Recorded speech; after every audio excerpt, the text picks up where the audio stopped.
Hey everyone. Thanks for downloading this episode of Tales from a Small Town Journalist, the podcast that's dedicated to all the unique and entertaining stories that you're only going to hear about from small town community newspaper reporters. You know, most people, when they think of journalism, they tend to think of all the national stars out there, the ones on television for the most part. Some might even think about the radio jockeys relaying the news. They oftentimes overlook the small town newspaper reporters plying their trade behind a computer in a newsroom. And that's okay, really, for the most part, because most of those people didn't get into this business for the glitz, the glamour, or the glory. They weren't really looking for a national spotlight. They just did it because they have a passion for news. They have a passion for keeping their communities informed about all that's going on. And I realized, after being in that industry for almost 10 full years as a full-time reporter, that newspaper reporters for small communities, they really have some of the most unique, entertaining, and sometimes just downright weird and bizarre life experiences that you're just not going to hear about anywhere else. You know, the Woodward and Bernsteins of the world, they get a lot of notice for some of those just epic experiences that they have exposing stories like Watergate. But it's the small town reporters, the ones working for community newspapers, who have just unique stories and life experiences that you're just not going to hear anywhere else out there. They're the sort of things that could only happen in small town America. Right now, this podcast is operating on a monthly schedule. It's a little bit experimental, I guess you could say. I'm trying to see what kind of a response we can get. If you would, when you get on iTunes, rate, review, and subscribe. Leave some kind words for us. Then go out and spread the word to your friends if you could. That'd be fantastic. Help make us look as good as we possibly can. Let's just help spread the word and see how many listeners we can get for this thing. We also have a Patreon page set up. If we can get a good response there, that would be fantastic. If we get a really good response, we might even be able to see about putting out some additional content, maybe even change our schedule a bit. But anyway, without further ado, I want to get to this month's episode. Last month, I talked about one of my own experiences joining a sheriff for a small town community manhunt that ended in a really unique way. If you haven't heard that episode, please feel free to go back and listen to it. But this time, it's not going to be my story. I'm going to hand the mic, shall we say, over to a friend of mine who has one of her own unique experiences, Shelley Street Byrne. So I'm not going to waste any more time because she's got a really cool story. I'm really curious to hear how this thing goes. So I'm going to get her up on the phone right now. All right, I am here with Shelley Street Byrne, a reporter for the Mayfield Messenger out of Mayfield, Kentucky. Give you guys a little bit of backstory about us. We are former colleagues. Several years back, Shelley worked for the Paducah Sun while I was working for the Mayfield Messenger. At the time, some might have considered those rival newspapers. I don't know that we really did. I think we just worked alongside each other for a lot of things. And through a series of events, I no longer work there. I now live in Clarksville, and I contribute to the Leaf Chronicle here. And Shelley is now a full-time reporter for the Mayfield Messenger. Have I got that about right, Shelley? That sounds right to me. Okay. Well, most of the time we work together. I would say, I think we cross paths most times in courtroom settings. Would that be accurate? That's what I remember, too. I think we ran into each other just about every Monday morning on the front row of court for a while.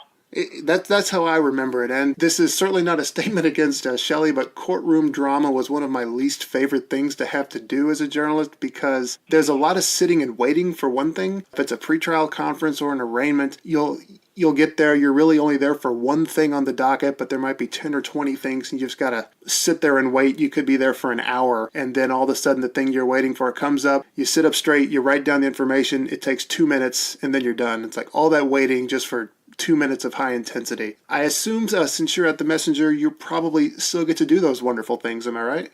I do, but courtroom reporting has actually always been one of my favorite things to do. I started out working nights and weekends covering crime mostly, and I wanted to cover the court things because I wanted to find out what happened after the arrest. You are a stronger person than me.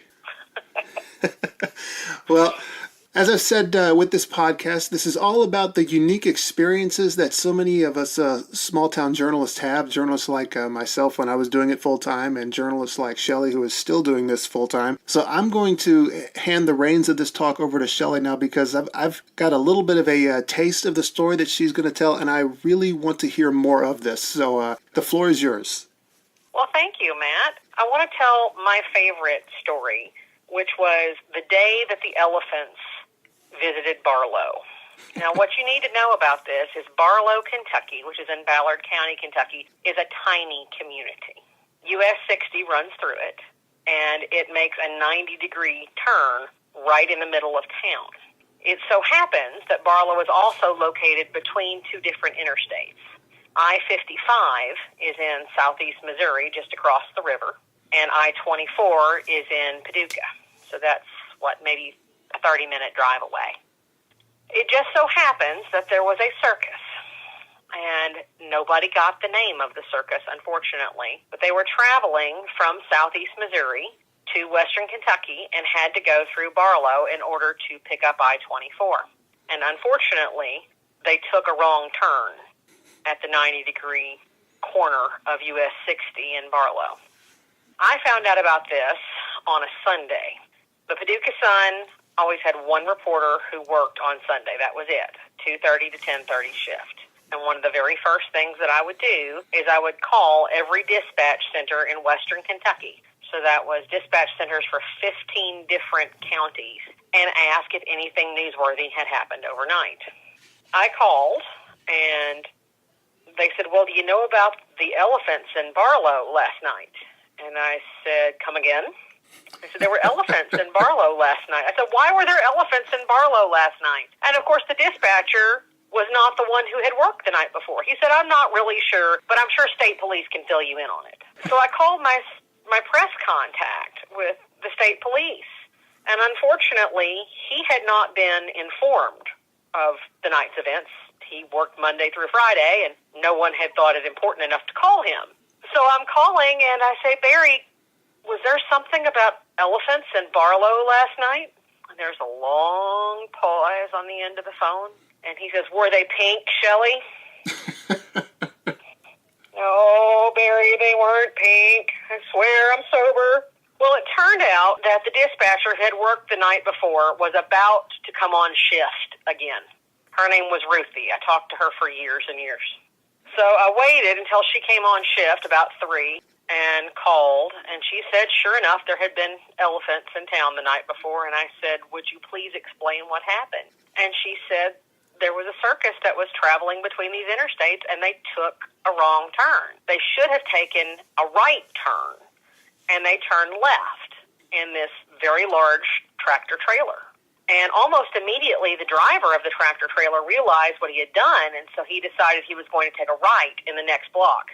But Barlow is tiny, and the next block barely exists, and it's not large enough for a tractor trailer to go down. And what happened on the very limited shoulder was that the back tire of the trailer went off into the ditch.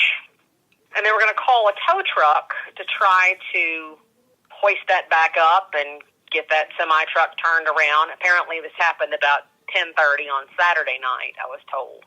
But the driver said, well, this tractor trailer weighs an awful lot, and you're not going to be able to do that with a standard tow truck. And they said, well, what do you have in there anyway? And he said 3 circus elephants. So they realized they were going to have to unload these 3 circus elephants in order for the tow truck to be able to lift the tire of this tractor trailer out of the ditch and get it turned around. So the passenger in the tractor trailer was the elephant trainer. They did manage to get all 3 elephants unloaded, but this was a teeny tiny intersection, remember, and there was no place to put the elephants. So there was one house that was a good ways off the road, and it had a shade tree, and they decided that they would have the elephants walk down the road and get under the shade tree. And they took each other's tails, I am told, and walked in a straight line, exactly as they were told to do, and waited under the shade tree. Meanwhile, there is a crowd gathering. And Ruthie, remember Ruthie, the dispatcher? Right. Realizes there might need to be some traffic control in downtown Barlow, as this is the largest event that they have seen on a Saturday night in quite some time. Oh, decades, I'm sure. I'm sure. So she calls Larry Alexander, who is the one police officer in Barlow, and tries to dispatch him to the scene. And Larry does not believe Ruthie, and believes that Ruthie is playing a very large trick on him. And then when he finally realizes that Ruthie is serious, he thinks somebody must be playing a trick on Ruthie. He assumed it's a drunk that's messing with Fruitsy. Oh, gosh. But he finally goes just because he has to see what's going on. He thinks he'll show up and there'll be nothing there, and ha-ha. And he gets there and he sees this stuck tractor trailer and the tow truck and the elephants and a crowd that has now grown to 20 or 30 people. People are asking if they can take photos. The elephant trainer's saying no because the flash might cause the elephants to stampede. And they're still working on trying to get this big tractor trailer out. It's taking quite some time. Well, the house there on the corner that has the shade tree where the elephants are now waiting was owned by Miss Virgie. Her name was Virgie Marshall, and when I talked to her, she proudly informed me that she was going to be turning 95 years young the next week. And every Saturday night, her son and daughter-in-law would spend the night with her because she didn't drive anymore, and she wanted to go to church on Sunday morning. And so they would take her to church on Sunday morning. So her son was just taking the trash out for the night when he sees 3 elephants holding each other's tails lined up underneath the shade tree in his mother's front yard. And his mother had gone on to bed, and he has to make the incredibly difficult decision of, does he wake his mother up and tell her what's going on, or does he let her sleep? But if he lets her sleep, there's now a police car outside with its lights on, blue lights reflecting off the walls, a crowd of 20 to 30 people outside, and 3 elephants. And if she sees all of that with no warning, she might just keel over of a heart attack, he's afraid. Gosh. And she's telling me all of this on the phone the next day.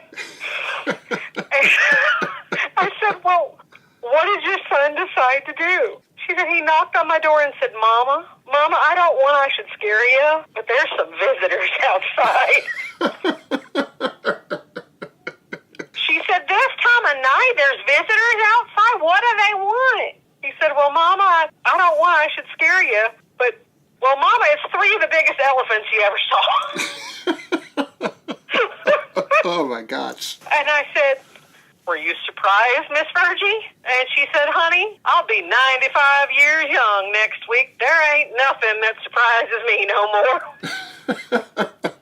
I said, well, what did you tell him? She said, I just told him not to let them in the house, and then I rolled over and went back to sleep. Well, what else can you do, I guess? Yeah, so they loaded the elephants back up, and it was just, a great story. Now, Miss Virgie did say, commenting on a pet bear that had gotten loose the week before over in southern Illinois, that Kentucky was just as good as Illinois. I think she said, Illinois ain't got nothing on Kentucky because they got a bear, but we got elephants. Oh, well, there you go. Yeah. But my favorite part of this was the headline that the copy editors put on my story, which was, Elephants Unlikely to Forget Excitement of Barlow Stopover. Oh, somebody deserved a pin for that one. Oh, that's good. So that's my favorite story, and it has now been going on 16 years, and I've still never encountered quite anything like the elephants from Barlow. Oh, man, yeah, I don't think I ever encountered anything like that. That's fantastic. I don't suppose there were any pictures that you guys were able to run with that. We were never able to find any. Everybody was so scared that the elephants were going to stampede. I mean, nobody wanted to be the cause of that. That certainly... No one took a picture. That certainly illustrates a difference in the times, too, because today that wouldn't be an issue. You probably would have been flooded with Instagram photos and Twitter, and everybody would have had a picture with their phone. Everybody's got a cell phone that would have the ability to take a picture right at that moment. It does make me wonder if the crowd, if they had all been armed with cameras, would have listened quite as well, and whether or not we might, in fact, have had a stampede of elephants through downtown Barlow. Well, it would have been a short stampede. Yes. Barlow's yes, it would. But remember, the highway is still right through there, and I could just... Can you imagine being a motorist going down Highway 60 and suddenly a huge elephant crosses the road in front of you, followed by 2 more? Yeah, I'm trying to imagine that myself, because I used to pass through Barlow every now and then, and yeah, every time I drove through, I think I always thought, boy, there's nothing out here. And then all of a sudden, if I saw an elephant, that would throw everything out of whack for me. Oh, that's fantastic. That's a great story. Thank you. Well, you're most welcome. I enjoy getting to share that one. Yeah, I'm gonna get a kick out of just recalling that one for many years to come, I'm sure. Before I let you go, I do want to say thank you for joining me here. I really appreciate it.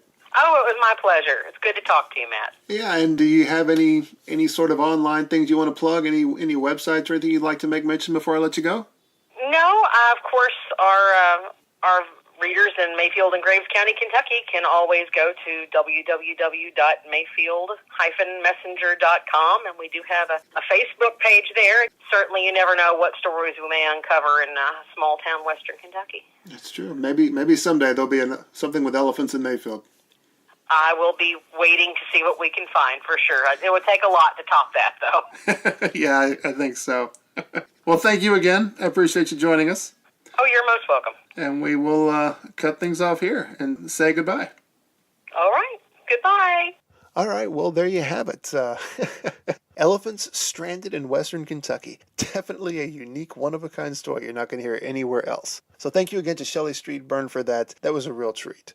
So I'm going to move on to a different segment now. I'm going to do a little bit of a question and answer session, opening the floor to anybody who might have questions they'd like to submit to me. This first question comes from Alicia Fair, and Alicia asks, how do you capture and manage your creative ideas? This is a really broad question, so I'm going to need to take a few moments for this one. But I'm going to start with my weekly humor column, the hard way, that I do for the Leaf Chronicle newspaper. Mainly because it's the simplest and easiest to explain. It's pretty straightforward. So much of that obviously comes from just personal experiences in my life. And a lot of my personal life experiences, it just so happens, are usually pretty funny and often embarrassing at my own expense. You know, when I first got married, there was a lot of trial and error as far as house projects, lawn projects, just anything that I did was, learning trial by fire. So there was a lot of screwing up along the way and occasionally getting hurt in the process. And then when I became a father, it only got worse. I still made mistakes. I made more mistakes than ever. There are a lot of books and blogs and YouTube videos and so many other things out there that try to explain to you all the ins and outs of being a parent. But the simple fact is there really is no one manual that you can consult for this, because every kid is different. Your kid's going to be different. No matter how well you try to prepare yourself, you will always be woefully unprepared. On the plus side, this gives me a lot of really amusing material to write on a weekly basis. So that's where that comes in. Now, as far as managing other ideas, because right now I have a weekly online novel that I put out called That Time I Saved the Universe. And I also have an ongoing horror comic for Behemoth Comics called Moby Dick Back from the Deep. How do I manage those? The simplest answer is planning ahead as much as possible. I'm a consummate planner. Before I started publishing any of these things, I had the entire thing scripted out and I had a plan of action to move forward on all of this stuff. Not only that, I had a plan as far as how to promote them. Moby Dick Back from the Deep, it started out as a web comic. And even though now it's a traditional comic through Behemoth, it started out as a web comic. And the way I promoted that is the same way that I promote That Time I Saved the Universe, my online novel now. I planned ahead and planned all of my social media promotion, primarily use social media promotion because I don't have a budget for any sort of ad campaign. So it's always spreading the word through social media, word of mouth as much as possible because it's free. And the most effective tools that I have for that are different apps and programs that you can use to actually schedule these things to go out in advance. TweetDeck is a phenomenal tool for this when it comes to Twitter. There's also Buffer for Instagram, and when you have Facebook pages, Facebook will also allow you to schedule posts in advance, just way in advance if you need to. This is remarkably effective and useful for me because I can sort of plan out what I'm going to do, find some time during the day to set all of this stuff in advance, and then I don't have to worry about it until the next time I need to sit down and do some kind of a campaign strategy or whatever you want to call it. So the short answer for all of this stuff as far as how I manage it, it's try to get as much done in advance and plan everything. Just a consummate planner. And I was always a bit of a planner. Then I got married and my wife Amanda is an even bigger planner, so I only became worse. So Alicia, I hope that gives you some insight on how I operate. If anyone else out there would like to submit a question, please feel free to shoot me one at my email at mattshorr@hotmail.com. That's MATTSCHORR@hotmail.com. As we draw to a close, I want to once again just stress the importance of supporting your local newspaper. If you live in Mayfield, Kentucky, where Shelley Street Byrne writes for the Mayfield Messenger, support the Mayfield Messenger. If you live here in Clarksville, support the Leaf Chronicle. We're at a time now where community newspapers are more important than ever. Sometimes I fear that with the increasing focus on national news, it's easy to overlook local community news and its impact on our lives. But the fact is, that impacts us the most. That's why that's the most important to us. When it comes to local politics and elected officials, there is not going to be any more effective advocate for the community than local newspaper reporters. Nobody is going to be up there holding them accountable on a consistent basis any more effectively. And we're at a time right now where it's pretty easy to feel like you can get your news and information just from something like social media, where you don't have to pay for it. The important thing to remember about that sort of thing is an old saying my father always said, you get what you pay for. And if you're getting your news for free versus a source where you actually pay them some money to do some legwork, you're not going to get the same level of investigation where they really do some legwork and really work to find out, are these politicians being honest? Are they telling the truth? Is what they say accurate? And can they prove it? So wherever you live, support your newspaper. Support your newspaper reporters. And if you happen to know any of them and you cross paths, feel free to stop them and let them know, hey, you're doing a good job. Believe me, they don't hear that sort of thing enough, and they need to hear it more than they do. Also, I'd like to make mention of our Patreon page again. It's patreon.com/Shore Manor. That's SCHORRMANOR. If you'd like to show your support there and become an official member of Shore Manor, that would be awesome. I think we've got some pretty cool rewards there and ways to give back. Anybody who wants to throw a little bit of funding behind us, help us pay the bills for podcasting and web hosting and all that good stuff. We would really appreciate it. Furthermore, we have a Facebook page, of course, facebook.com/Shore Manor. If you feel so inclined, you can buy t-shirts there to show your love for Shore Manor and this podcast. That would be fantastic. And if you would like to reach me on social media, I'm available on Twitter at @TheMattShore. That's TheMattSchorr. And on Instagram at TheShore, TheSchorr. And you can find my website, www.mattshorr.net. That's MATTSCHORR.net. You can see all of my efforts on there when it comes to podcasting, writing, novels, comics, all kinds of great stuff there. So in closing, thank you again for checking out this episode. Till next time, keep listening and keep reading. Thanks.